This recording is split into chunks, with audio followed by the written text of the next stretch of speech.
Yun ang hindi naiintindihan ng karamihang tao. Kaya natin pinag-aaralan ito nang sa ganon yung pananampalatayang dapat na mailagay sa ating kalooban, mailagay na at tunay na magawa natin yung mga bagay na dapat natin gawin. Pakibasa ng 1 Corinthians chapter 1 verses 1, chapter 15 verses 1 to 4. Yan ang ating pinag-aralan last week. Ano yung DBR? Ano yung ebanghelyo na mga katotohanan na dapat nating paniwalaan, napapalog sa ebanghelyo na mga katotohanan na dapat natin sundan? 1 Corinthians 15:4. At ngayon pinaalala ko sa inyo na kapatid ang mabuting bata na pinangarap ko sa inyo, iyan ang ebanghelyo na inyong pinanggap at naging saligan ng iyong pananampalataya. Dos, sa pamagitan nito, nagligtas kayo kung matatag kayong mananampalataya sa salitang pinag-aral ko sa inyo.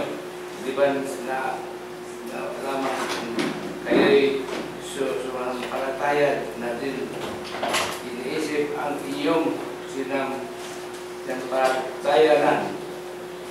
Tatlo, pagkat ibinigay ko sa inyo at itong pinakamahalagang aral at tinanggap ko rin si Kristo na matay dahil sa ating mga kasalanan bilang katuparan ng nasasaad sa kasulatan. Patro, inilibing siya at muling nabubuhay sa ikatlong araw ayon din sa kasulatan. Yun na nakalagay doon, no? Kung ako maglalagay doon, ayon sa salin ko, maganda yung salin ni Brad, no? Sa pangkaraniwang salin, ngayon ipinatatalastas ko sa inyo ang ebanghelyo na ating ipinangaral, sabi ni Pablo, na siya naman yung tinanggap at inyong pinananatilihan. Tama ba yun? Ano ba yun? Tingnan nyo sa Bible ninyo para kayo mismo yung nakakita.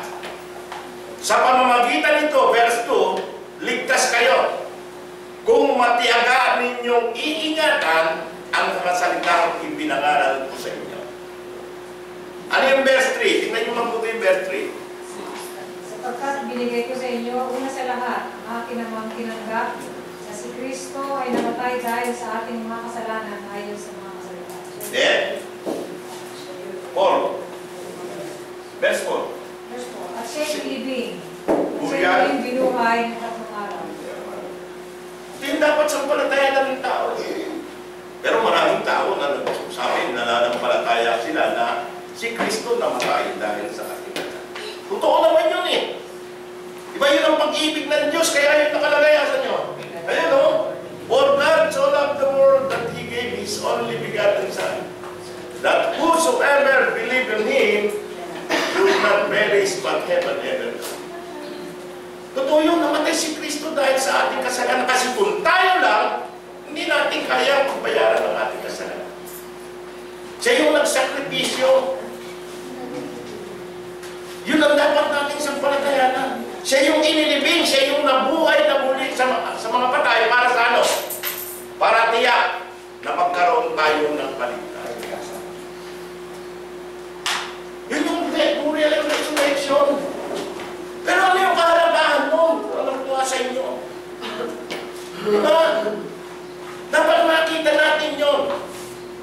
Makita natin ang kahalagahan ng tinatawag na pagkamatay, pagkalibing at pagkabuhay na muli ng ating Panginoon. At ito ay ano? Mapasa atin din. Kaya nga ang taong sasampalataya sa tinatawag na pagkamatay, pagkalibing at pagkabuhay na muli ni Kristo, kailangan siyang manampalataya nito, kailangan siyang ano? Lumapit. Dito. At binasa natin yung Romans chapter 6 verses 3 to 6. Tingnan nyo, babasahin ko para maalaman. Malakas kasi ko, sabi nga ni Karion eh. Hinaan ko rin yung boses ko. No? Ano na natin? Romans chapter 6 sinasabi rito ay intindihin ninyo. Kasi dito, pinakikita yung tunay na magkakaroon ng pananampalataya. Pag hindi mo ginawa ito, hindi ka nananampalataya. Nga, sabi ka ni Carrion, salita lang na meron kang pananampalataya, pero hindi tunay na pananampalataya dahil hindi ka totoong lumapit sa pagkamatay, pagkalibig, at pagkabuhay ni Kristo. Tingnan nyo.